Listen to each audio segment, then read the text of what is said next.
Apa sih pencemaran lingkungan itu? Pencemaran lingkungan adalah masuknya atau dimasukkannya makhluk hidup, zat energi, atau komponen lain ke dalam lingkungan karena olah manusia, sehingga menyebabkan kualitas lingkungan menjadi turun. Bahkan, lingkungan tersebut tidak dapat lagi berfungsi sesuai fungsinya. Pencemaran lingkungan itu sendiri terjadi karena 3 faktor, yakni pencemaran udara, pencemaran air, dan pencemaran tanah.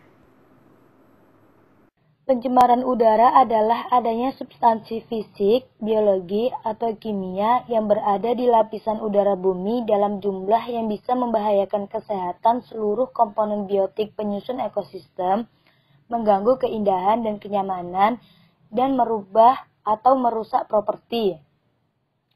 Ada beberapa bahan pencemar sebagai akibat dari aktivitas manusia.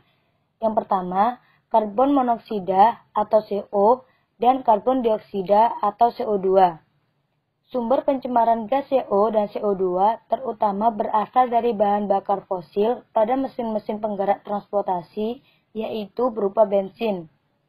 Yang kedua, nitrogen oksida atau NOx. Pencemaran gas NO dan NO2 di udara terutama berasal dari gas buangan hasil pembakaran yang keluar dari mesin mobil dan mesin industri. Dampak yang dihasilkan yaitu tumbuhan menjadi rusak, daunnya mengering. Yang ketiga, belerang oksida atau SOx.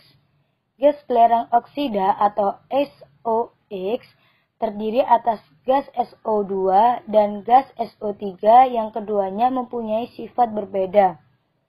Gas SO2 berbau tajam dan tidak mudah terbakar, sedangkan gas SO3 bersifat sangat reaktif, mudah bereaksi dengan benda-benda lain yang mengakibatkan kerusakan seperti proses pengkaratan atau korosi.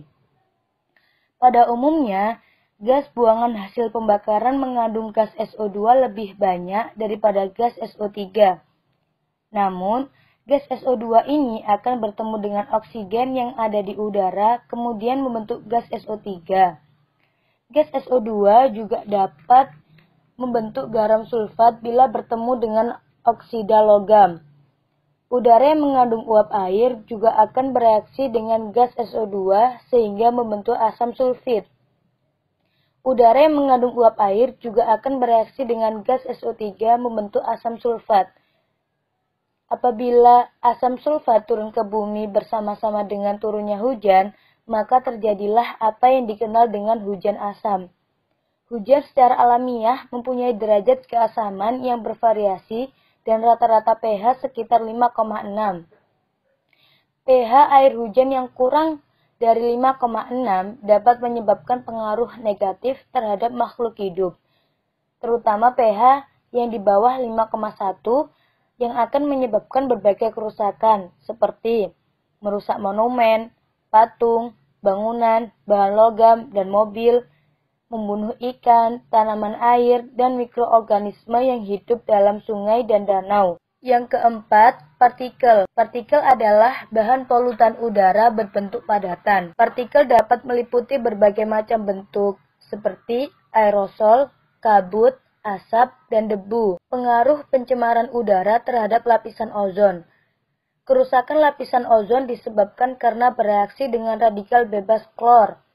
Radikal klor berasal dari senyawa CFC yang banyak digunakan sebagai bahan pendingin AC, lemari es, dan juga digunakan pada bahan penyemprot insektisida, penyemprot cat, penyemprot rambut, dan lain-lain.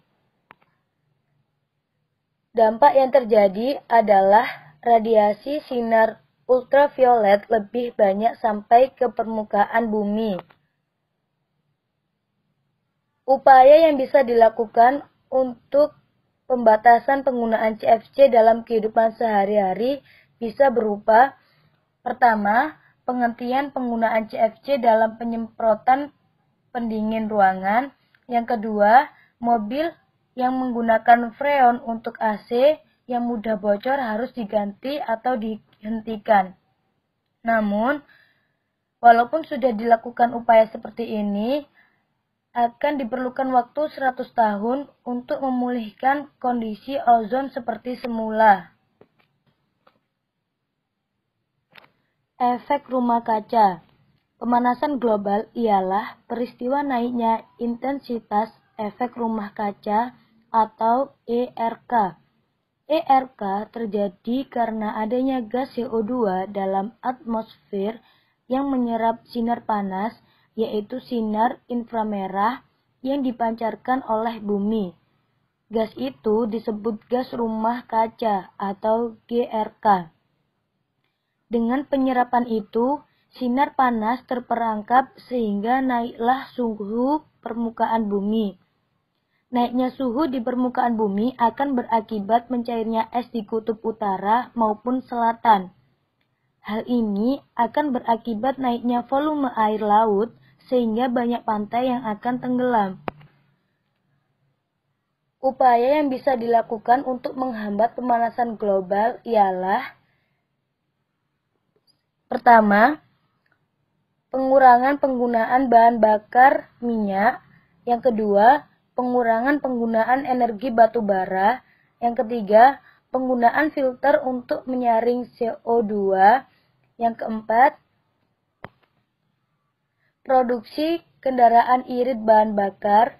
Yang kelima, peningkatan penggunaan energi matahari. Yang keenam, pengurangan penebangan hutan. Dan yang terakhir, melakukan reboisasi. Pencemaran udara yang mengakibatkan penyakit alat pernafasan. Pencemaran udara yang sangat parah akan menyebabkan timbulnya penyakit seperti bronkitis kronis, asma, dan polip paru-paru. Bronkitis kronis ditandai dengan gejala-gejala yang mudah diketahui seperti batuk yang berkepanjangan dan dahak yang keluar terus-menerus. Sedangkan penyakit asma adalah penyakit yang jika sedang kambuh akan membuat batang tenggorokan menyempit, dan polip paru-paru merupakan penyakit yang merusak sel paru-paru. Selain itu, kanker paru-paru juga merupakan contoh penyakit alat pernafasan yang bisa disebabkan oleh pencemaran udara. Selanjutnya adalah pencemaran air. Pencemaran air disebabkan oleh beberapa hal. Yang pertama adalah limbah organik. Limbah organik menyebabkan berkurangnya kadar oksigen di dalam air, karena limbah mengalami degradasi dan dekomposisi oleh bakteri aerob yang menggunakan oksigen di dalam air. Yang kedua adalah bahan kimia organik. Bahan kimia organik seperti plastik, minyak, deterjen, dan bahan-bahan lain yang biasa digunakan oleh manusia menyebabkan kematian pada ikan maupun organisme lainnya. Selanjutnya adalah bahan anorganik nutrisi tanaman. Bahan anorganik nutrisi tanaman menyebabkan perubahan keseimbangan antara tanaman air dan hewan air. Contohnya, gangga hijau. Mereka menghambat sinar matahari yang masuk ke dalam air, sehingga tanaman yang ada di bawahnya akan mati. Selanjutnya adalah bahan kimia anorganik. Bahan kimia anorganik menyebabkan air tidak enak diminum, kematian pada ikan, serta menurunnya produksi tanaman pangan. Faktor selanjutnya adalah endapan, koloidal, dan bahan terlarut. Bahan-bahan ini berasal dari bahan buangan industri yang berbentuk padat. Apabila tidak larut, maka bahan ini mengendap di bagian dasar air. Dan yang larut menjadi koloid. Endapan sebelum sampai dasar akan melayang-layang di dalam air dan menghalangi masuknya sinar matahari ke dalam lapisan air untuk fotosintesis. Kualifikasi mutu air dibagi dalam beberapa kelas. Kelas pertama adalah bahan baku air minum. Kelas kedua adalah sarana rekreasi air, pembudidayaan ikan air tawar, peternakan, dan mengairi pertanaman. Kelas ketiga yaitu pembudidayaan ikan air tawar, peternakan, dan mengairi pertamanan. Kelas keempat hanya untuk mengairi pertamanan. Selanjutnya, penyakit yang penularannya melalui air. Ada beberapa jenis organisme. Yang pertama adalah bakteri. Penyakit yang disebabkan oleh bakteri adalah tifoid, yang menyebabkan diare, muntah, dan radang usus. Bakteri juga menyebabkan penyakit kolera, disentri, dan enteritis. Rata-rata menyebabkan diare dan muntah. Kolera disertai oleh dehidrasi, sedangkan enteritis disertai oleh sakit perut yang hebat dan mual. Bakteri yang kedua yaitu virus. Virus menyebabkan penyakit hepatitis yang berpengaruh pada demam, sakit kepala, anoreksia, sakit perut, dan dahi bengkak. Virus yang kedua menyebabkan penyakit polio. Penyakit polio berpengaruh pada demam, sakit kepala, tenggorokan sakit, nyeri otot, kelumpuhan kaki, tangan, dan tubuh. Organisme yang ketiga adalah protozoa. Protozoa menyebabkan penyakit disentri amuba yang berpengaruh pada diare, sakit kepala, sakit perut, dan demam. Protozoa juga menyebabkan penyakit giardia. Giardia menyebabkan diare, kejang perut, dan lemak. Organisme ketiga adalah cacing. Cacing menyebabkan penyakit sitosoma. Penyakit ini menyebabkan sakit perut, kulit kasar, anemia, dan gangguan kesehatan kronis. Selanjutnya, pencemaran tanah. Kesuburan tanah dari satu tempat dengan tempat lain itu berbeda, karena lapisan humus dari proses pembusukan sisa tanaman di berbagai daerah juga berbeda. Di dalam tanah juga terdapat makhluk hidup yang sangat mempengaruhi kualitas tanah, misalnya seperti cacing tanah. Penggunaan zat-zat kimia untuk membasmi hama tanaman kenyataannya dapat meracuni dan membunuh makhluk hidup yang ada di dalam tanah. Ironisnya, manusia tidak sadar bahwa penggunaan zat-zat kimia pembunuh hama tersebut akhirnya juga masuk ke dalam tubuh manusia. Ada 3 sumber pencemaran tanah, yakni pupuk buatan, bahan polimer, dan limbah sampah. Yang pertama, pupuk buatan. Dalam rangka menyuburkan tanah, pupuk alami sudah tidak mencukupi. Kemajuan dan teknologi telah memungkinkan kita membuat pupuk secara buatan, misalnya urea dan fosfat. Penggunaan pupuk yang berlebihan juga dapat mencemarkan tanah. 2. Bahan polimer. Plastik merupakan salah satu polimer yang sangat berguna bagi kehidupan manusia. Selain harganya murah, plastik juga tahan lama. Bahan polimer lainnya adalah bahan pakaian dari teroton, polister, dan nilon. Bahan-bahan yang terbuat dari polimer tersebut, penguraiannya secara alamiah berlangsung sangat lama. Oleh karena itu, sampah dari bahan-bahan polimer dapat menimbulkan pencemaran tanah. Dan yang terakhir, limbah atau sampah. Di kota besar, contohnya seperti Surabaya, sampah dan limbah rumah tangga jumlahnya begitu banyak, sehingga kecepatan mikroorganisme untuk menguraikan sampah tidak sebanding dengan jumlah sampah yang dihasilkan. Akibatnya, sampah menggunung di mana-mana. Lalu, adakah solusi menangani sampah? Tentu saja ada. Kita dapat menangani sampah dengan melakukan pemisahan jenis-jenis sampah seperti sampah organik dan non-organik, dan membangun tempat pembuangan sampah atau TPS yang sedapat mungkin dapat dilakukan dengan menggunakan kontainer tertutup agar mudah diangkut.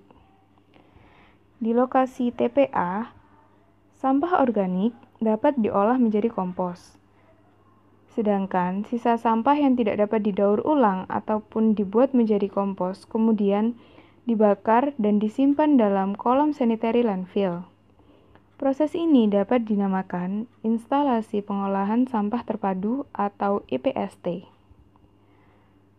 Proses daur ulang, produksi kompos, dan pembakaran tersebut bertujuan untuk memperkecil volume sampah yang dihasilkan, sehingga pembuangan sampah pada kolom sanitary landfill dapat diperkecil dan akhirnya dapat menghemat penggunaan lahan TPA.